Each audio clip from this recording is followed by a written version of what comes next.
दोस्तों 15 सितंबर 2021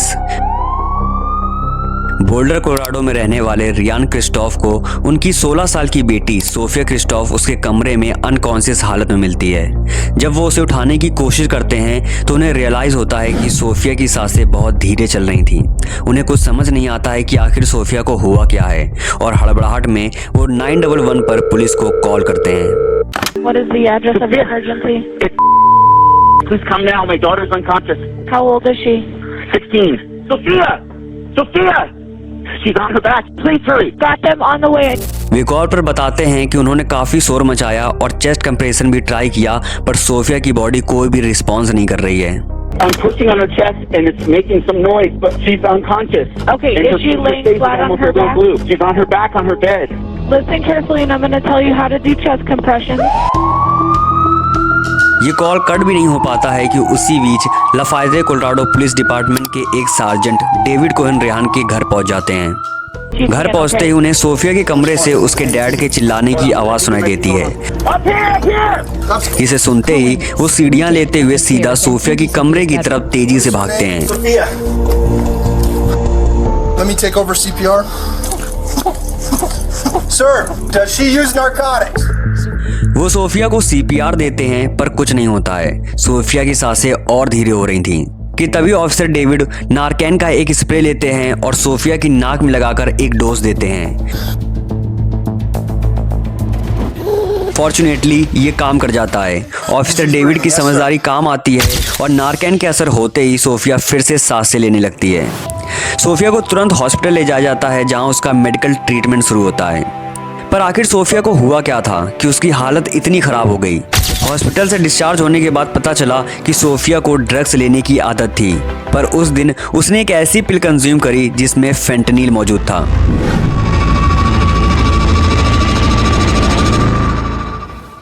ये एक पोटेंट सिंथेटिक ओपियोइड ड्रग है जो मॉर्फिन और हेरोइन से भी 50 से 100 गुना ज़्यादा पावरफुल होता है। पर दोस्तों, सोफिया क्रिस्टोफ का ये केस तो अमेरिका में इस वक्त चल रही ड्रग क्राइसिस का सिर्फ टिप ऑफ द आइसबर्ग है, जिसमें सोफिया कुछ उन लकी लोगों में से थी जिनकी जान बच गई। आज अमेरिका में लोगों की ड्रग एडिक्शन से हालत इतनी खराब है कि आप सोच भी नहीं सकते हैं। सीडीसी की इस रिपोर्ट को देखिए। 2022 में केवल ड्रग ओवरडोज की वजह से अमेरिका में 1,11,000 से ज्यादा लोगों की डेथ हुई है, पर 2023 में लकीली ये नंबर 3% से ड्रॉप हुआ, फिर भी 1 लाख से ज्यादा लोग मारे गए। आप हैरान रह जाएंगे कि 3% का ये ड्रॉप अमेरिका में पिछले 5 सालों में पहली बार आया था।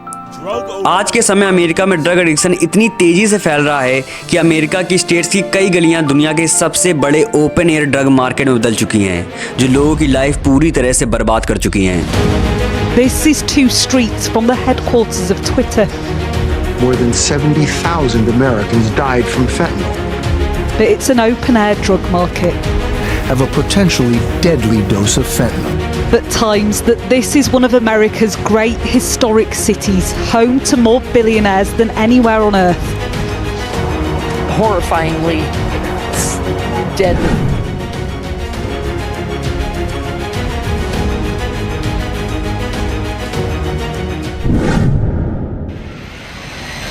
अमेरिका, वर्ल्ड्स बिगेस्ट इकोनॉमी, जिसके बारे में सोचते ही आंखों के सामने चमचमाते शहर, रिच लाइफस्टाइल और बड़े बड़े ख्वाब दिखाई देते हैं।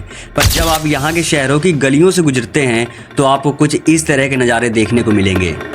सड़क पर चलते टेढ़े मेढ़े लोग, सड़ते हुए शरीर, हर तरफ नशे में डूबे लोग और लाखों की तादाद में बेघर जिंदगियाँ, मानो जैसे यहाँ के लोगों का समय थम सा गया हो। जिसका सबसे बड़ा रीज़न है ड्रग्स। 2023 के इस डाटा को देखिए, जहां अमेरिका की अप्रॉक्सीमेटली 24.9% पॉपुलेशन जिनकी उम्र 12 या उससे ज़्यादा है, वो किसी ना किसी तरह का ड्रग यूज़ करते हैं, जिससे आप अंदाज़ा लगा सकते हैं कि यहाँ ड्रग की सप्लाई चेन कितनी स्ट्रांग हो चुकी है कि 12 साल के बच्चों को भी ये आसानी से मिल जाता है। अमेरिका में ड्रग कंजम्पशन का कल्चर दोस्तों बहुत सालों से चला आ रहा है। Feeling perfectly fit at the moment and as sane as I ever am, and I'll take the drug now. पर सिचुएशन आउट ऑफ कंट्रोल होती है मिड 2000s में, जब मार्केट में पहली बार फेंटनिल और ज़ाइलिन जैसे ड्रग आते हैं, जिसने अमेरिका को अंदर तक तोड़ कर रख दिया। इस तरह का डेडली ड्रग एपिडेमिक आज तक इतिहास में कभी नहीं देखा गया है। ये मार्केट इतना बड़ा हो चुका है कि यहाँ ड्रग्स के दाम एक ब्रेड की पैकेट से भी कम है। इनका इतना सस्ता होने का रीज़न है कि जहाँ कोकेन और हेरोइन जैसे ड्रग प्लांट से बनते हैं जिनकी मैन्युफैक्चरिंग कॉस्ट बहुत आती है, वहीं ज़ाइलिन और फेंटेनिल जैसे ड्रग्स कम्प्लीटली लैब में केमिकल से बनाए जाते हैं। इसलिए जब इन्हें ब्लैक मार्केट में बेचा जाता है तो ये लोगों को $1 से $3 में भी मिल जाते हैं। जरा सोच कर देखो कि हेरोइन से भी 100 गुना ज़्यादा खतरनाक चीज़ लोगों को यहाँ सिर्फ $1 में मिल जाती है।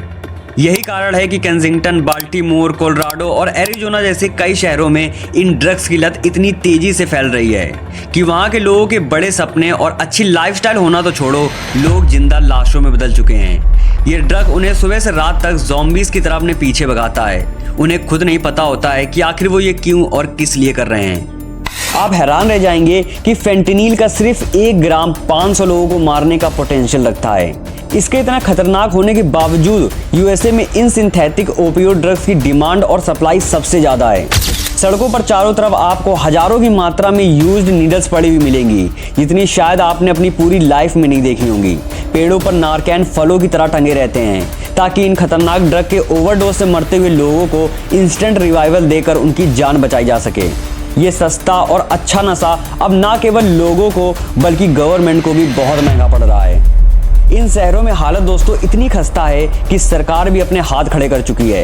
इस तरह की बकेट आपको सड़कों में कई जगह देखने को मिल जाएंगी, जिन्हें इसलिए रखा गया है ताकि रोड पर पड़ी नीडल्स को कलेक्ट किया जा सके, क्योंकि सरकार को भी पता है कि लोग नशा करना तो बंद नहीं करेंगे, पर कम से कम वो यूज्ड नीडल्स का इस्तेमाल ना करें, इसका सरकार ध्यान रख रही है। हैरानी की बात यह है कि इतना सब कुछ यहाँ की सरकारी इमारतों से बस कुछ मिनट की दूरी पर हो रहा है, फिर भी सिचुएशन इतनी खराब है।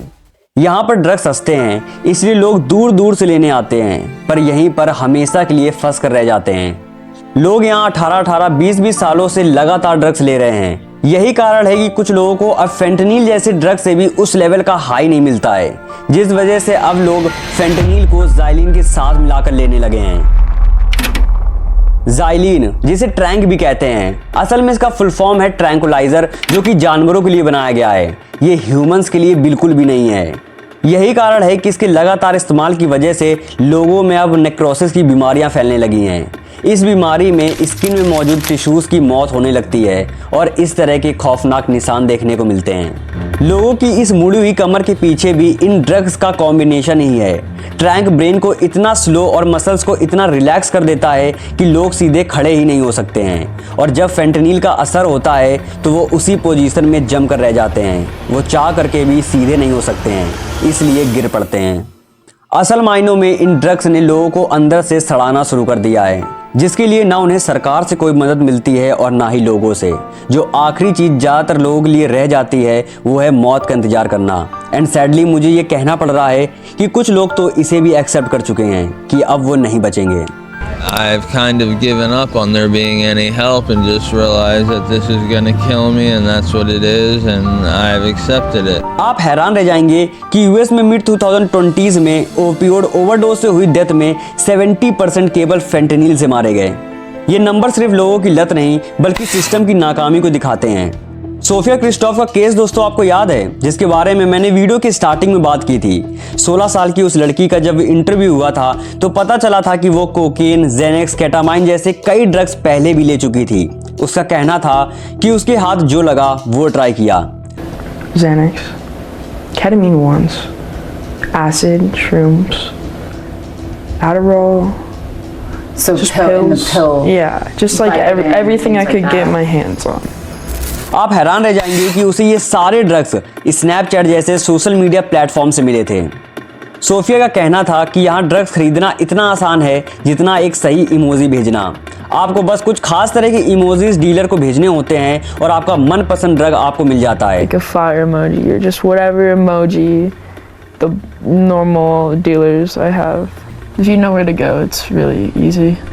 जिसके बाद यूएस ड्रग इन्फोर्समेंट एजेंसी ने एक सीड रिलीज की जिसमें ऐसी इमोजीज को रखा गया जो ज़्यादातर स्नैपचैट में ड्रग डीलिंग के लिए यूज़ की जा रही थी। हालांकि स्नैपचैट ने नए रूल्स और रिस्ट्रिक्शंस अपने ऐप पे लगाए ताकि इन ड्रग रिलेटेड कंटेंट को हटाया जा सके, पर ये डीलर्स नए नए तरीके से लोगों तक ड्रग्स पहुंचा ही देते हैं। यहाँ सवाल उठता है कि आखिर दुनिया की सबसे पावरफुल कंट्री अपने ही देश में इतने बड़े स्केल में हो रही इलीगल ड्रग की सप्लाई को आखिर क्यों नहीं रोक पा रही है।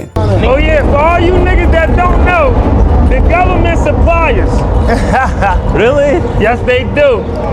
Yes, they do. The government suppliers. भले ही गवर्नमेंट कुछ नहीं कर रही है, पर यहाँ की कुछ लोकल ऑर्गेनाइजेशन अब लोगों की मदद के लिए सामने आ रही हैं, जो उन्हें साफ कपड़े, खाना और सिरिंजेस प्रोवाइड करा रही हैं। यहाँ तक कि जो लोग ड्रग्स छोड़ना चाहते हैं, ये लोग उनकी मदद के लिए भी खड़े हो रहे हैं। ये एक ऐसी प्रॉब्लम है जिसके लिए यूएस गवर्नमेंट को बड़े कदम लेने की बहुत ज़रूरत है। हर साल जिन नंबर्स में लोग मारे जा रहे हैं, ये बहुत खौफनाक है। भले ही अमेरिका का ये साइड न्यूज़ चैनल्स और मीडिया में हमेशा छुपाया जाता है, पर इसे छुपाने से कुछ नहीं होने वाला है। अगर लोगों को सच में अब बचाना है तो ड्रग्स को कंट्री में आने से रोकना होगा। अगर ये वीडियो आपको पसंद आया हो तो वीडियो को लाइक करना। इन वीडियोस को बनाने में बहुत ज़्यादा रिसर्च और मेहनत लगती है, तो प्लीज़ इसे शेयर भी करना। Till then see you soon in the next video.